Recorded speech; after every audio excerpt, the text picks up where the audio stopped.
Segundos de pánico que parecían no tener fin.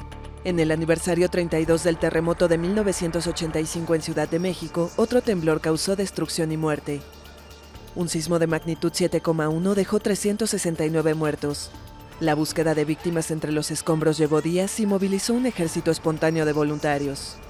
Según el gobierno de la capital, más de 8,000 edificaciones sufrieron daños y miles de personas quedaron sin techo. Otro temblor había sacudido el sur del país menos de un mes antes.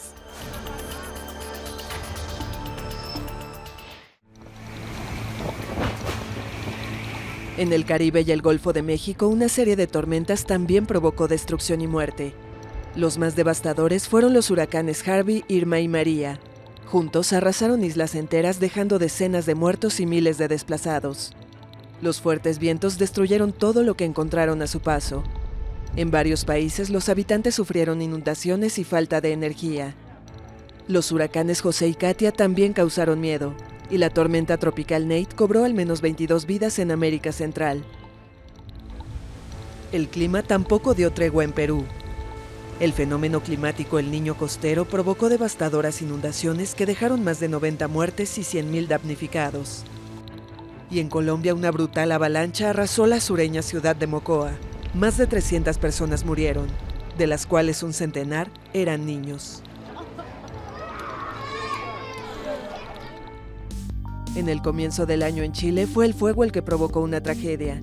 Un incendio forestal afectó 3 regiones del centro-sur del país, dejando al menos 11 muertos. En Venezuela, la crisis política y económica se agravó. Miles salieron a las calles para reclamar la salida del presidente Nicolás Maduro. Entre abril y julio, los enfrentamientos con las autoridades dejaron 125 muertos. La ONU denunció el uso generalizado y sistemático de fuerza excesiva, además de detenciones arbitrarias. En medio de la radicalización, Maduro convocó a una asamblea constituyente con poderes absolutos, por muchos considerada una ruptura del orden democrático. En agosto, el presidente estadounidense Donald Trump afirmó que no descartaba una opción militar en Venezuela. También ese mes, la fiscal general Luisa Ortega fue destituida del cargo. Antigua defensora del chavismo, decidió enfrentar a Maduro, quien la acusó de estar involucrada en un esquema de corrupción. El Mercosur suspendió a Venezuela del bloque por ruptura del orden democrático. El país dejó la Organización de Estados Americanos porque consideró que la entidad quería intervenir el gobierno de Maduro. Además, la oposición se fracturó tras denunciar un fraude en las regionales de octubre, en las que el chavismo ganó 18 de 23 gobernaciones.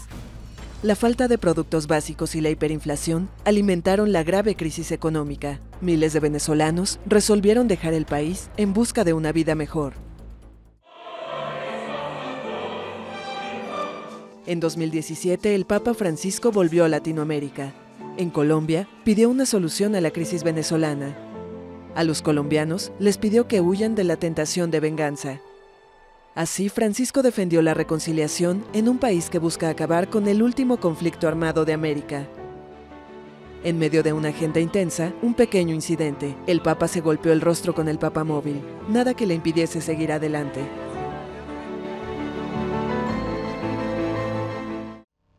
Las armas quedaron atrás.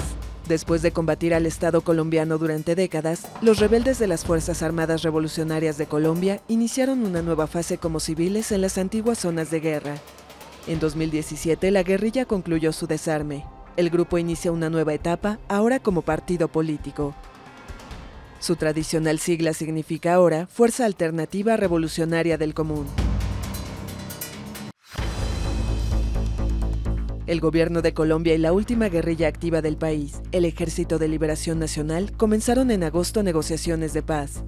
Ecuador, Brasil, Chile, Cuba, Noruega y Venezuela mediarán el diálogo.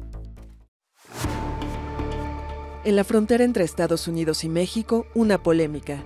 El presidente estadounidense quiere ampliar el muro que delimita parte de los 3.200 kilómetros de frontera común. El gobierno mexicano reaccionó. El presidente Enrique Peña Nieto anunció que cancelaba la visita que haría a Estados Unidos en enero y subrayó que su país no pagará la obra. Analistas estiman que el muro costaría hasta $20,000 millones.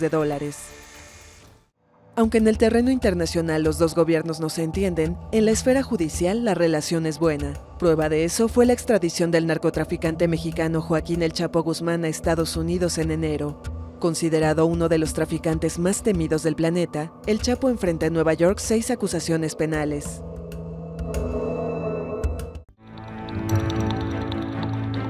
La inestabilidad política no dio tregua en Brasil. El presidente Michel Temer estuvo de nuevo en el ojo de la tormenta. El Ministerio Público Federal denunció al mandatario por corrupción, obstrucción a la justicia y organización criminal. Un año después de la destitución de Dilma Rousseff, la Cámara de Diputados volvió a debatir un juicio político. Pero Temer demostró su fuerza política y logró que las denuncias fueran archivadas.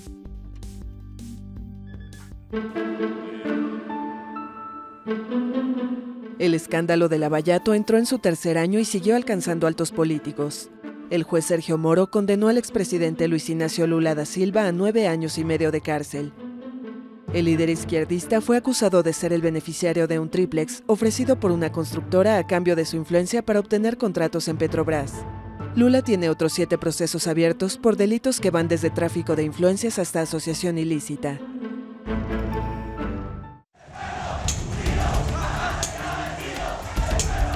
En Paraguay, vandalismo y violencia.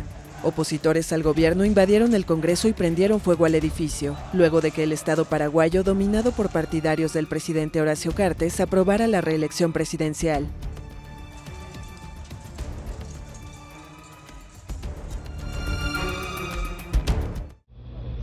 En Argentina, otra tragedia. En noviembre, un submarino con 44 tripulantes desapareció en el Atlántico Sur. Pese a un esfuerzo internacional de búsqueda sin precedentes, cuando se cumplieron 2 semanas del último reporte del navío, la Armada Argentina anunció que ya no tenía esperanzas de encontrar sobrevivientes.